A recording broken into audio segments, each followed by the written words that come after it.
मेरे चैनल में आपका स्वागत है। आज हम देखेंगे एपिसोड 4।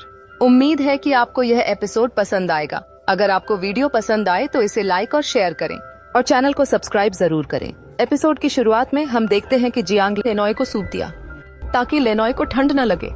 लेनॉय खुश हो जाती है यह देखकर कि जियांग को उसकी कितनी फिक्र है, इसलिए उसने सब बता दिया। हाँ, आज वैसा ही हुआ जैसा तुमने कहा था, यानी कि मुझसे जिंग मिलने आई थी और ज्यादा पैसों का ऑफर देकर मुझे अपनी तरफ करने के लिए बोल रही थी।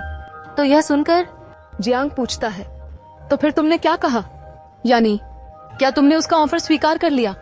तब लेनॉय बोलती है, नहीं, मैंने जिंग को साफ इनकार कर दिया है उसकी टीम में आने से, क्योंकि मुझे किसी को भी चीट नहीं करना है। यह सुन जियांग खुश हो गया। लेनॉय अब अपने अपार्टमेंट के बाहर आ चुकी है। जैसे ही उसने सूप देखा तो वह वही सूप था जो कि बचपन से लेनॉय का फेवरेट है। इसलिए लेनॉय को यह बात समझ नहीं आती कि मिस्टर जियांग को कैसे पता चला मेरी पसंद के बारे में। और फिर यह सोचते हुए अंदर चली गई कि जरूर यह कोई कोइंसिडेंस होगा। खैर, अब हम देखते हैं कि सुबह में लेनॉय जल्दी जल्दी अपने फादर को तैयार कर रही है कहीं जाने के लिए। असल में लेनॉय के फादर मेंटली ठीक नहीं है, इसलिए बच्चों की तरह जिद करते हैं। और फिर जैसे ही वह उनको लेकर जाने लगी तो तब लेनॉय ने अपने फादर का बॉक्स गिरा दिया, जो फिर उसने उठाकर उन्हें दे भी दिया। ऊपर से जियांग भी इन दोनों को जाते हुए देख रहा था और फिर तभी याद करने लगा कि बचपन में भी लेनॉय ठीक अपने फादर को ऐसे ही अपने साथ लेकर जाया करती थी, जिसे भी पहले वह ऐसे ही दूर से देखा करता था। इसलिए प्रेजेंट में मन ही मन मुस्कुराते हुए बोलने लग जाता है। यह आज भी ठीक पहले की तरह है। अब अगले दिन हम देखते हैं कि लेनॉय जब अपनी जॉब पर आई तो पता चला कि होटल 3 दिन के लिए क्लोज है, यानी कि अब यह तभी ओपन होगा जब जिंग और जियांग के बीच का कंपटीशन खत्म हो जाएगा। लेनॉय यहाँ से जाने लगी कि तभी उसकी नजर किसी पर गई। दोनों एक साथ एक दूसरे को देखते हुए बोले, तुम कौन? अब हमें दिखाया गया कि यह दोनों साथ में बातें कर रहे हैं। इस पर्सन ने अपना इंट्रोडक्शन दिया, मेरा नाम फैंग है और मैं यहाँ का सीनियर शेफ हूँ, यानी कि एज में जियांग से भी बड़ा हूँ। तो तब लेनॉय भी अपना इंट्रोडक्शन फैंग को देने लगी कि तभी असिस्टेंट यहाँ आई जो बताती है, मैं मिस्टर जियांग को उनकी नाइफ किट उनके घर देने जा रही हूँ, क्योंकि वह वहीं पर कंपटीशन की तैयारी कर रहे हैं। यह सुन लेनॉय को एक आइडिया आया, यह बहुत ही अच्छा मौका है जियांग के साथ रहकर स्किल सीखने का। इसलिए वह उस किट को अपने साथ ले जाती है, यह बताकर मैं ये उन्हें दे दूंगी क्योंकि हम दोनों पड़ोसी हैं। और फिर जैसे ही जियांग के अपार्टमेंट के बाहर आई तो पता चला वह घर में है ही नहीं, बल्कि कहीं जा रहा था। इसलिए जियांग ने अपने घर का पासवर्ड लेनॉय को दे दिया, जिसकी मदद से वह घर में आ गई। लेकिन जैसे ही जियांग को याद आया कि मैंने घर पर अपने दुश्मनों और दोस्तों की फोटो लगा रखी है जो सब लेनॉय भी देख सकती है, इसलिए वह तुरंत वापस घर आने लगा। लेनॉय सामने खड़ी होती है और गुस्से से जियांग को देख रही होती है। जियांग को लगने लगता है कि शायद लेनॉय को सब पता चल चुका है, लेकिन ऐसा नहीं होता, बल्कि लेनॉय इस बात से गुस्सा थी कि अच्छा, तुम हो वह व्यक्ति जिसने मुझे नेगेटिव कमेंट्स कराए थे और मेरा रेस्टो बंद कराया था। यह सुन जियांग सरप्राइज रह गया और फिर स्वीकार करता है, हाँ, यह सब मैंने ही कराया था, क्योंकि मैं चाहता था कि तुम कहीं और काम न करो बल्कि मेरे रेस्टो में करो। तभी मैंने हमारी बिल्डिंग के बाहर अपने रेस्टो के पोस्टर भी लगवाए थे, जिन्हें देखने के बाद ही तुम इंटरव्यू देने आई थी। तो ये सुन लेनॉय और ज्यादा गुस्सा करने लगी। तभी जियांग बताता है कि वैसे मेरे पास तुम्हारे लिए एक अच्छा ऑफर है, यानी कि मैं चाहता हूँ कि तुम मुझे रात होने से पहले सी फूड ला कर दो, क्योंकि जब मैं सी फूड लेने गया था तो वह मुझे नहीं दिया गया था, क्योंकि इस एरिया में सभी सी फूड शॉप्स मेरी ओपोनेंट जिंग की हैं, इसलिए कोई भी मुझे सी फूड बेच नहीं रहा है, जिस वजह से मैं चाहता हूँ कि तुम मुझे वह ला कर दो, वह भी अपनी शार्प नोज का उपयोग करके, यानी सभी ताजा ताजा। अगर तुम आज ही ऐसा कर देती हो तो बदले में मैं तुमको अपने रेस्टो की ऑफिशियल शेफ बना दूंगा। यानी कि अब तक लेनॉय सिर्फ शेफ के नाम पर किचन में लोगों की मदद करती थी, लेकिन अब वह कस्टमर्स के लिए डिशेज भी बना पाएगी। तो यह सुन लेनॉय कहती है कि सिर्फ इतना ही नहीं, बल्कि मैं चाहती हूँ कि कल कंपटीशन में तुम मुझे अपने साथ असिस्टेंट के रूप में रखो। तो ये सुन जियांग मान गया कि चलो तो फिर डील रही, पर पहले तुम आज ही सी फूड लाकर तो दिखाओ। तो यह सुन लेनॉय मान जाती है और फिर तभी केन के साथ उसकी कार से सी फूड लेने जाने लगी।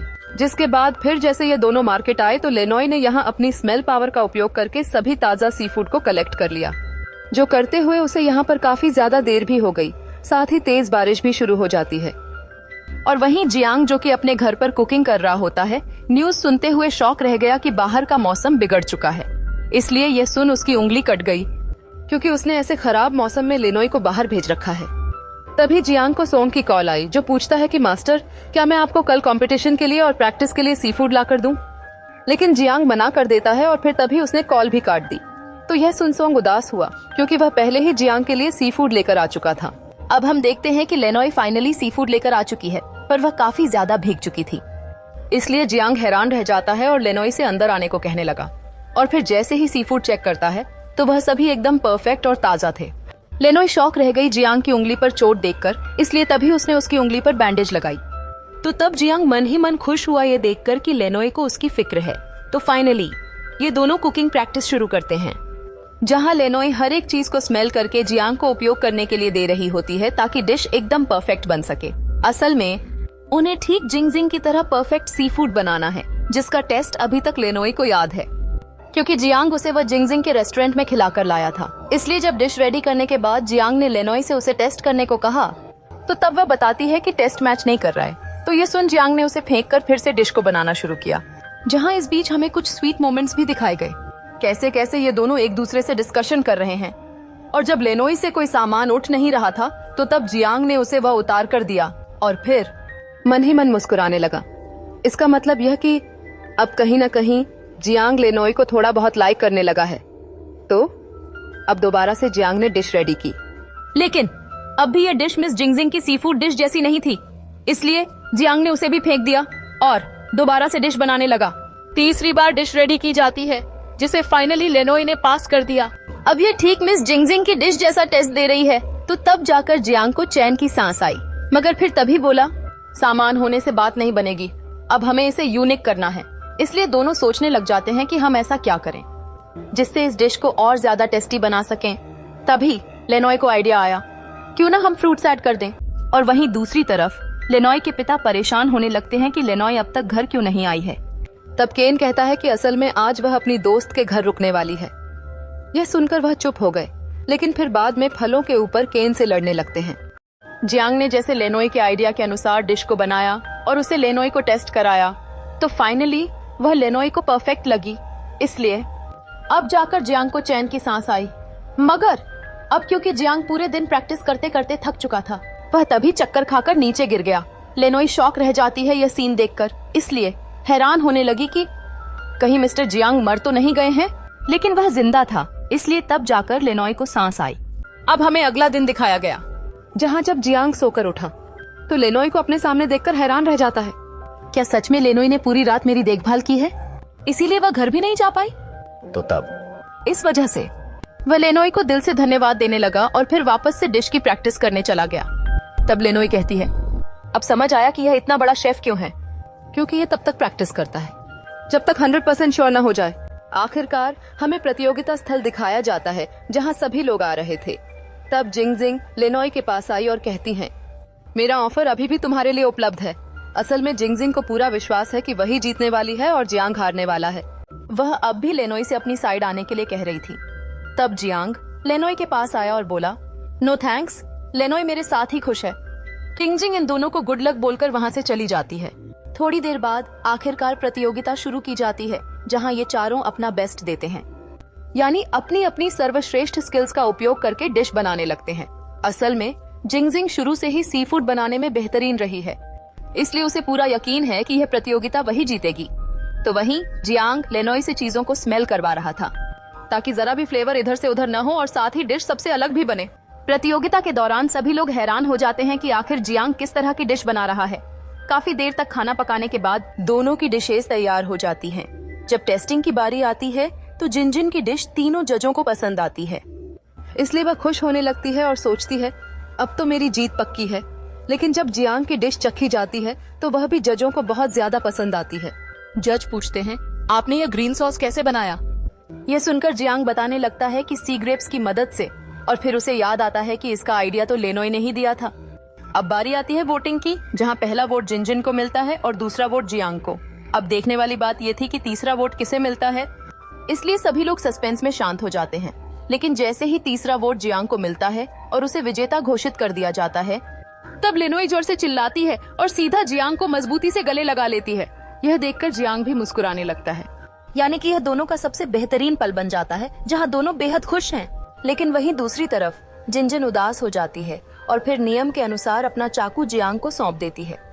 तभी हमें एक रहस्यमयी लड़की दिखाई जाती है जिसके बारे में कोई नहीं जानता, लेकिन वह जियांग की जीत से जरा भी खुश नहीं लग रही।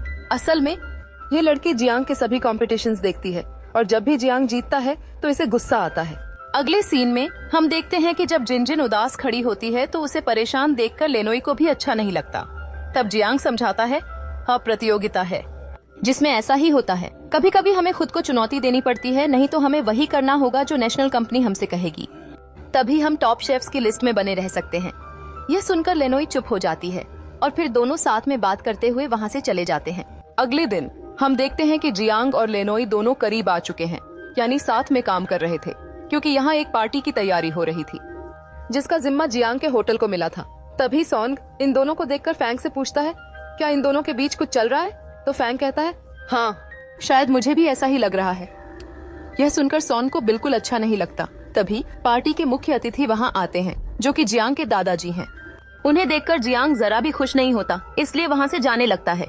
लेनोई पूछती है, क्या हुआ, आपको स्पीच नहीं सुननी?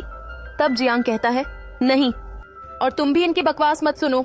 यह कहकर वह लेनोई को जबरदस्ती अपने साथ वहाँ से ले जाता है। फिर इसी सीन के साथ पार्ट 4 यहीं पर एंड हो जाता है। अगले एपिसोड को देखने के लिए वीडियो को लाइक, शेयर और चैनल को सब्सक्राइब जरूर करें। मिलते हैं अगले एपिसोड में, तब तक के लिए अपना ख्याल रखें। अलविदा।